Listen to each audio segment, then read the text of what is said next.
Hey everyone, my name is Joe Gonzalez and this is Mejor Strength. Now, I get it. You're very busy, you don't have a lot of free time on your hands, maybe you're concerned about improving your posture, or you're experiencing some aches and pains in your shoulders, neck, or back, and you don't really know how to go about addressing these issues. The problem is that on the internet, there's so much information available, it's really hard for you to filter out value from noise. So that's what I want to do today. I want to talk about 4 of the most prevalent myths about posture and body maintenance that are out there today. And at the end of the video, I'm going to discuss one technique or one method that you can use that will lay the foundation for everything else that I will ever talk about on this channel. All right? If you're still with me, thank you, and let's get to work. Myth number 1. You need to squeeze your shoulder blades back and stick out your chest. Get nice and tall. We've all heard this before.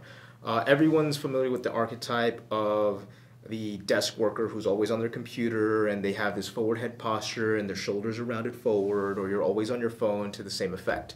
So now, here's the issue with that concept. People think that because it looks like your shoulders are rounded forward, that you are authentically protracting a shoulder blade on a rib cage, letting that shoulder blade glide forward. If that's what you think it looks like, then it would make perfect sense for you to want to train shoulder retraction, squeezing the shoulder blades together. The issue with that is that most people cannot authentically protract. They can't authentically do this kind of action. So we're trying to get shitty retraction from a shoulder blade that can't do the first thing in the first place, right? So what does that mean for the rib cage? When we try to recklessly retract both of our shoulder blades, we allow the rib cage to jut forward, the lower ribs start to flare out.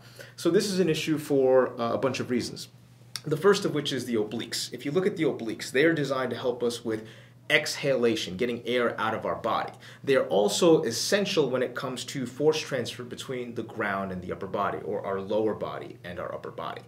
When we jut the ribs forward, they are on stretch. They are eccentrically loaded, okay? So it means that they are not in a good position to do the job they were designed for, all right? Another thing to consider, when we jam the rib cage forward or thrust the rib cage forward, we are now shifting the center of pressure from our heels to our toes, okay? So now we are essentially falling and perpetually in a state of falling. But because we're not going to let ourselves fall, we are going to use our erectors, our low back. We're going to use our quads to push ourselves back or push ourselves away from the floor.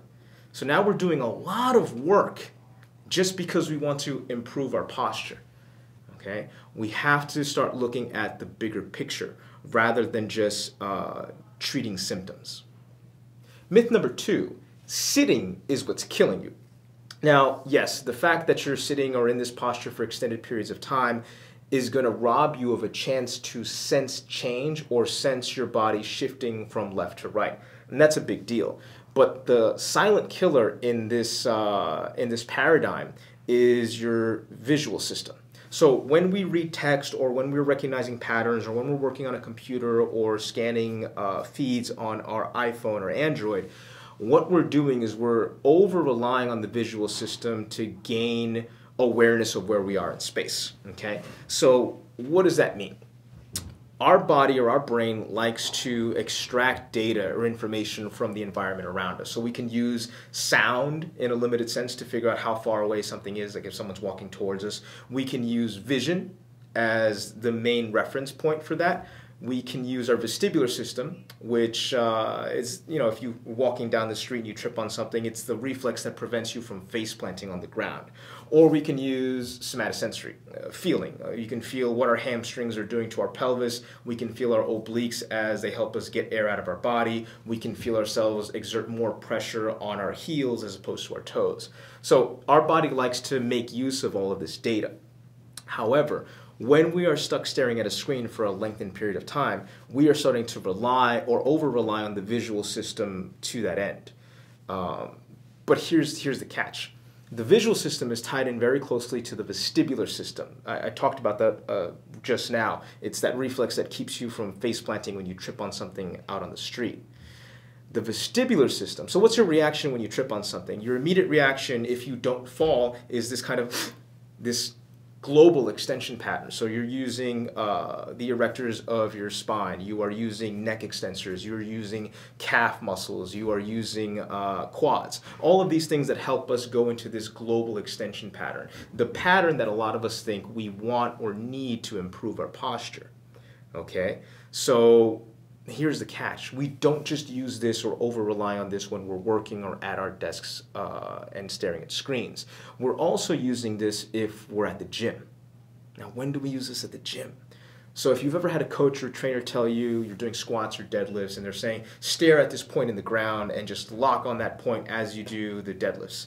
You may feel more stable, but that's because now you are taking some of these resources of attention and putting them on an external focal point. Okay, you are robbing yourself of true stability and you are relying on some sort of external reference center. Okay, so now you're upregulating and you're relying on tension in muscles that are tied into the vestibular system. Your quads, your low back, your neck. And no one has ever felt tightness in any of these muscles, right? Myth number 3, you need to start belly breathing. Okay. So there's this idea, people like to equate belly breathing with diaphragmatic breathing. And as my mentor loves to say, diaphragmatic breathing is a very misleading term because diaphragmatic breathing insinuates that there's another way to breathe that is non-diaphragmatic. If you are inhaling, if you are drawing air into your body, you're using your diaphragm. There's no other way to do it. Having said that, a lot of people think that if you expand the belly on your inhale, that you are somehow getting more air into your body. Let's take a look at how breathing actually occurs. So your diaphragm is this dome-shaped muscle located somewhere between the bottom of your sternum and your lower ribs. Okay? When you inhale, because it's attached to the bottom of the lungs, it's attached to the back of the front of the ribs, and it's attached to the front of your lumbar spine. As it contracts, it descends, and it enlarges the lung cavity so that more air can go inside. Great. However, when we flare our ribs on an inhale, what happens now is the diaphragm loses one of its support mechanisms, okay? So when that happens, the diaphragm is trying to figure out from where it can exert pressure. One of the places where it's going to go is the lumbar spine, okay? So as it contracts and as it descends, it pulls that lumbar spine forward.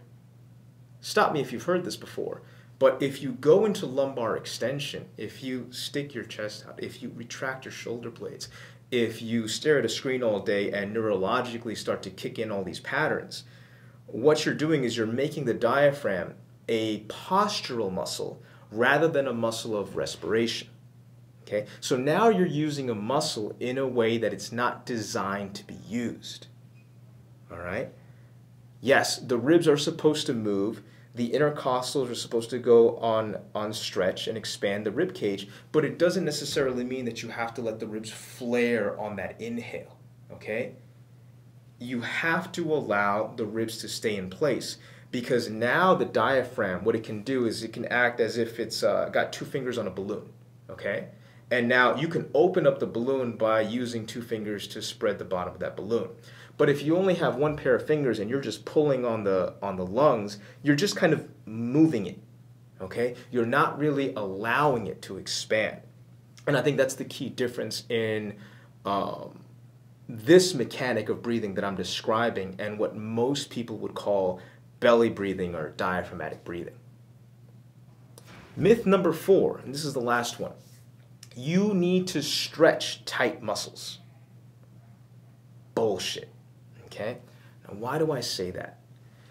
The sensation that you guys are registering and then labeling as tightness needs to be explored a little further. Okay? What's the most obvious one? Hamstrings. People feel that they have tight hamstrings, or rather, they feel a sensation and they label it tight hamstrings. But nobody ever goes a little deeper to figure out exactly why they're experiencing this sensation, okay? So we know that a lot of people walk around in a more anterior tilt, okay? So most people walk around like this. The attachment of the hamstrings is right here. So the leverage that they have is to pull down here and upright a pelvis into more of a neutral position, okay? If you are chronically stuck in this anterior pelvic tilt, this part of the hamstring is now going into eccentric load. Well, what happens if you stretch a muscle that's constantly under eccentric load? Well, take a rubber band and just hold it out in a stretched position, okay? That's the anterior tilt of the pelvis. Keep that rubber band on stretch. And then now, because you feel that quote-unquote tightness, now you want to stretch that hamstring even further. This is how you get an injury in your hamstrings. This is how you destabilize a pelvis. So you may feel better after you stretch, but that doesn't resolve the root issue. All you're doing is desensitizing yourself to that position. And you're allowing your nervous system to say, hey, don't worry about this. I know what I'm doing. You need to calm down. Okay? So that's why oftentimes when you stretch a muscle, it feels better immediately, but then the same issue or the same symptom usually comes back, and it comes back a lot stronger. Okay? And that's the same for a lot of things. Like you feel that your neck is tight or your neck is stiff, and you're just addressing the symptom. You're not getting down to the root cause. Bones have a really elegant way of interacting and interfacing with one another. And you need to have some understanding of how that works, okay? It's not just a simple, oh, it looks like it's doing this, so we should do the opposite, okay? It's a lot more layered and a lot more nuanced than that. So just firing off a bunch of mobility drills at supposed tightness probably isn't going to get you anywhere long term, okay? So this is the last myth that we're going to cover. But now I'm going to talk about what you can do to actually work on your posture. So what the hell? What do I do? You pretty much told me that I shouldn't stick out my chest, that sitting really isn't the big deal. Now it's my vision. You've told me that belly breathing is out and that I shouldn't stretch. So what's left? Well, one of the things that I discussed in myth number 3 was talking about proper breathing mechanics, okay, and how the diaphragm is supposed to work. What I want you to do is I want you to experience a new way of breathing, okay? And we're going to go over that right now. So first thing is get your back flush against the back of your chair or flush against the wall if you're standing and watching this video. And I want you to get rid of any space between your back and the wall or the back of your chair. Don't jam your head back, just let it hang out in front a little bit. And what I want you to do is I want you to exhale for about 17 seconds, okay? Just worry about the exhale. Don't worry about how you're going to inhale. Get all the air out. And at the end, towards the end of the exhale, you're going to feel obliques start to work. You're going to feel the ribs start to close in, okay? Maybe you're going to feel an increase in pressure down in your lower abs. Great. Don't cheat and don't inhale midway just to continue the exhale for the specified amount of time. Okay, so that's what we're going to do now, and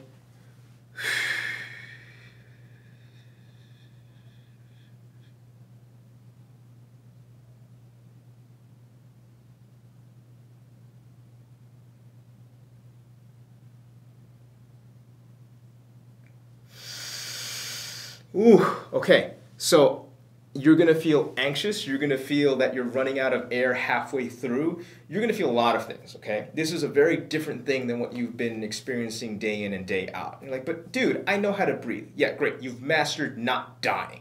But this is something different. The way that you've been breathing up until now has only kept you alive.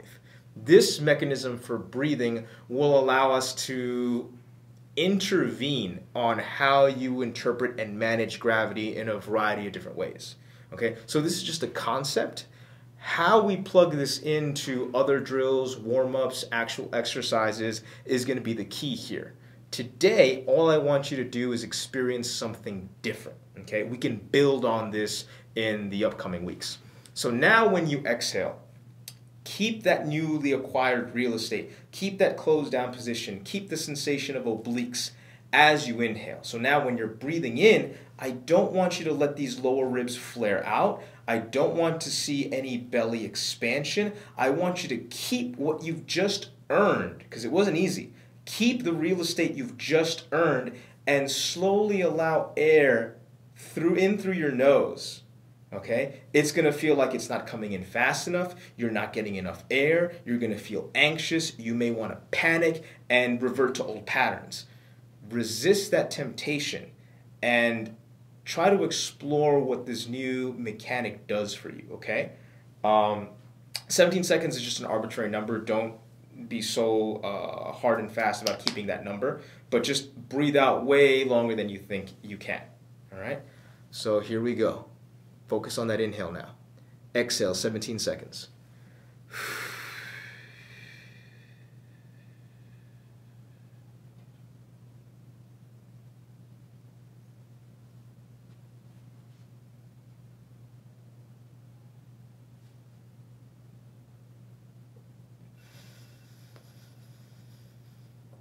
Oh, cool. So on that particular inhale, I actually got some pretty cool cavitation in my lower thoracic and mid-lumbar. A cavitation is like when you feel bones cracking. What this does now is that it sets you up to understand or better understand the warm-ups that I'm going to talk about in future videos, okay? But you have to know and you have to feel what this is like prior to us throwing it onto other more integrated drills, because in those other drills, you're going to have to do this and other stuff. Okay, so it's imperative that you get a feel for what this is like before we start to integrate.